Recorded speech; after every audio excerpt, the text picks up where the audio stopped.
Hey everyone, welcome to the Boomer Bites podcast. This is episode 6, and this episode is Freedom to Live Your Best Life is on the line.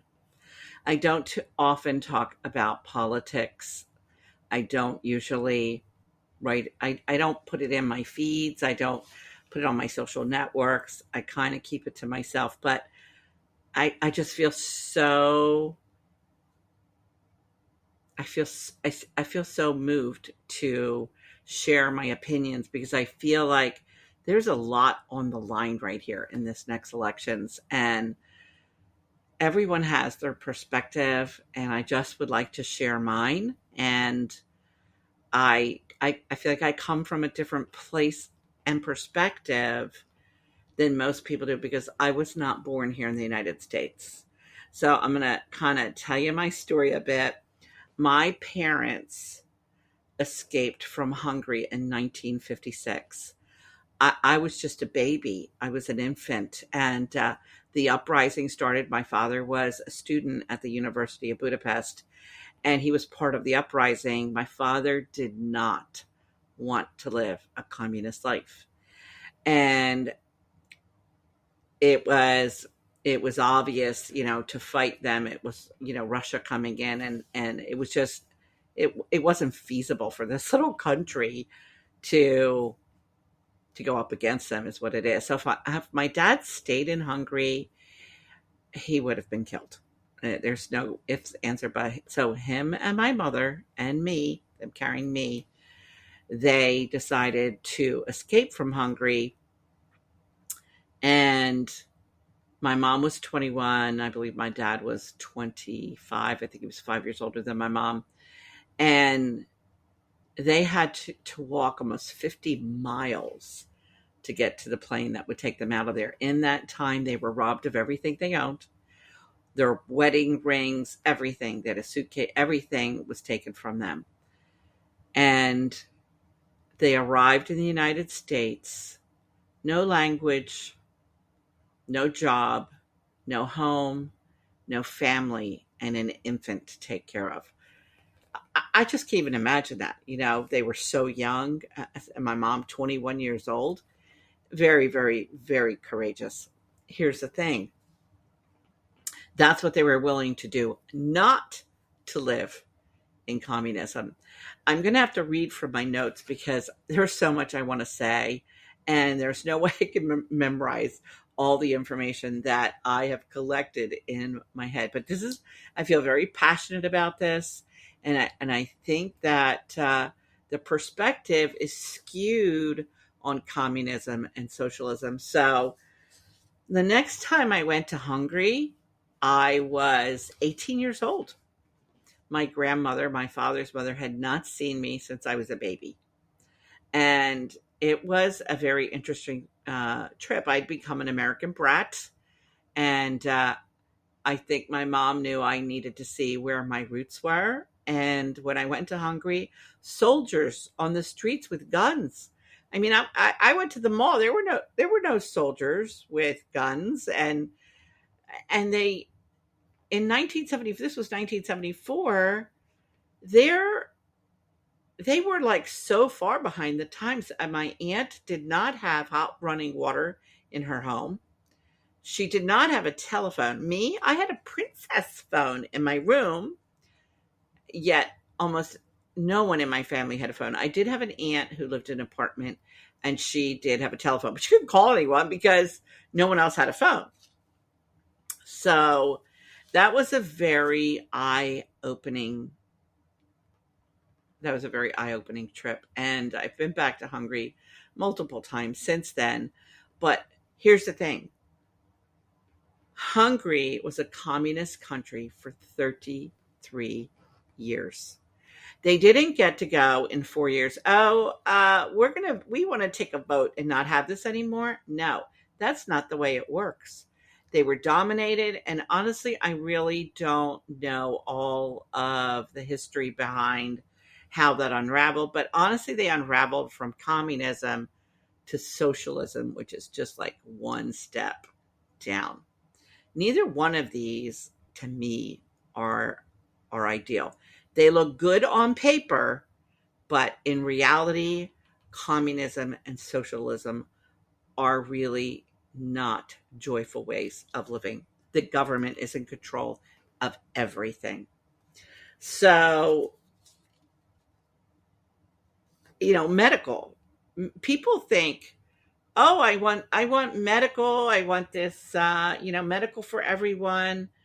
When you have it on that socialized basis, people think it's going to be so great. Well, let me tell you, even now in Hungary, now, okay, their hospitals look like you walked into the Twilight Zone from the 50s. They do not have superior health care. My aunt was very, very sick, and my cousin, who's well to do, they had to grease the doctors to get care for my aunt, who was very, very ill. So glamorizing that and making it medical care for all, that really does not work. There should be choices. There should absolutely be choices. And here's what I believe. I believe the liberal left is moving towards socialism. They want more control, severe regulations, unreasonable mandates, and they're trying to censor free speech, thoughts, and ideas. And when they start messing with that, oh boy, that's not good. You really don't want to lose your freedom of speech, and you do not want to lose your capability of expressing yourself. That's the beauty of this country, and it should not be taken for granted. And honestly, I believe that it is. Journalists no longer report factual information, they spew a narrative mandated by mega media corporations. They have demonized Donald Trump to be like the Antichrist. They've done that to him. They want people to believe that he's a bad man, that he wants to be a dictator. These things are false. These things are absolutely false. They want you to despise him. They want you to believe he's a criminal and an existential threat to society.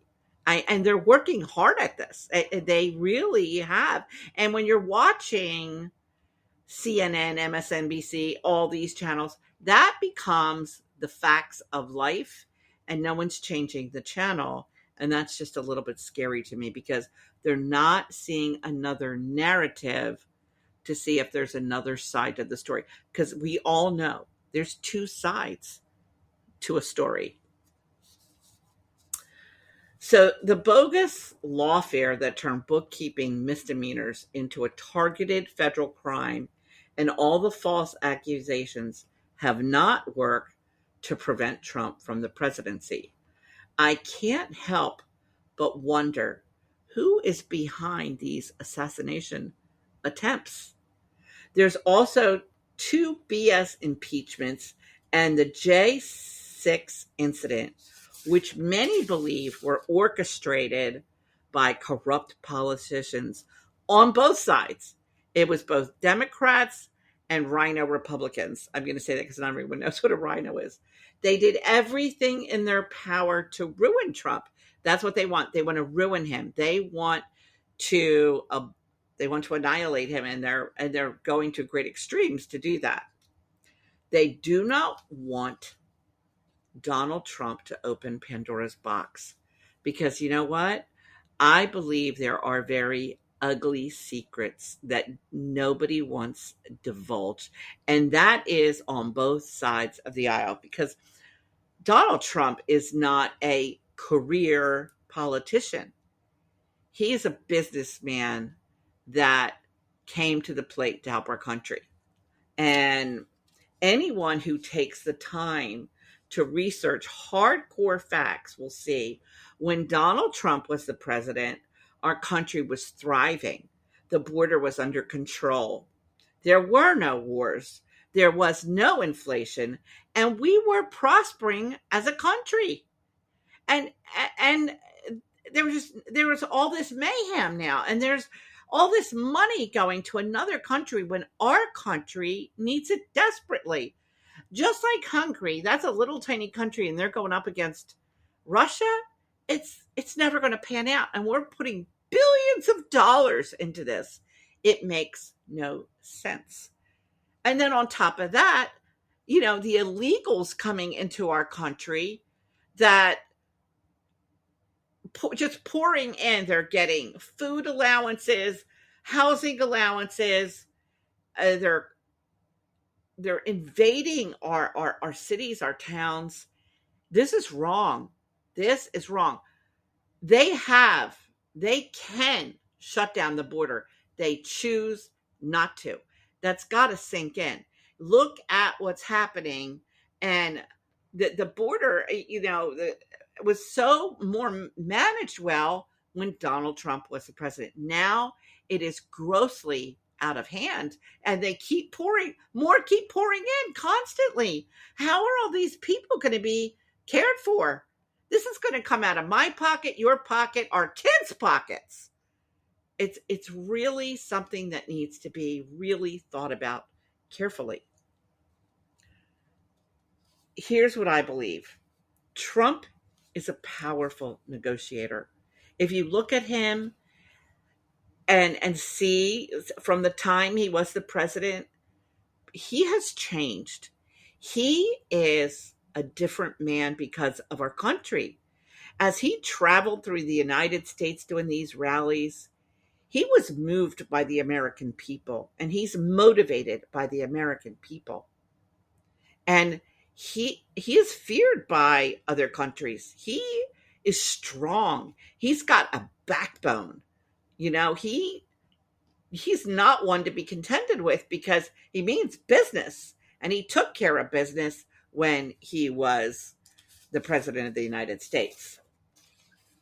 He wants our country to produce more goods. He doesn't want us to be dependent on China. I don't want to be dependent on China. They want to dominate the world, and I don't want to be part of their domination. I hope you don't want to be a part of that either. One thing I am certain about, he does love this country. Donald Trump loves the United States of America, and he loves the American people. And when you see him, he goes to these memorials for the veterans. His heart is breaking for those families. And he truly cares about the veterans.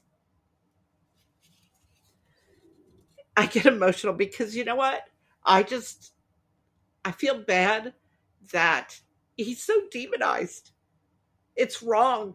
It's wrong what's happening in our country. It is, I have, when I go back to Hungary, and it's of course not bad as it was, but it's my family does not have the life I have here. They don't have that in Hungary. And I have a lot of family in Hungary. My mom was one of 6 girls in her family. There's only 2 of them left. And my mom's 90. She's amazing. My mom's so amazing. Now, here's the thing.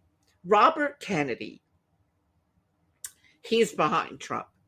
Tulsi Gabbard, she's behind Trump. And so many more people have come to see that he is honestly our hope and salvation, not to turn into a socialist country. This is not something that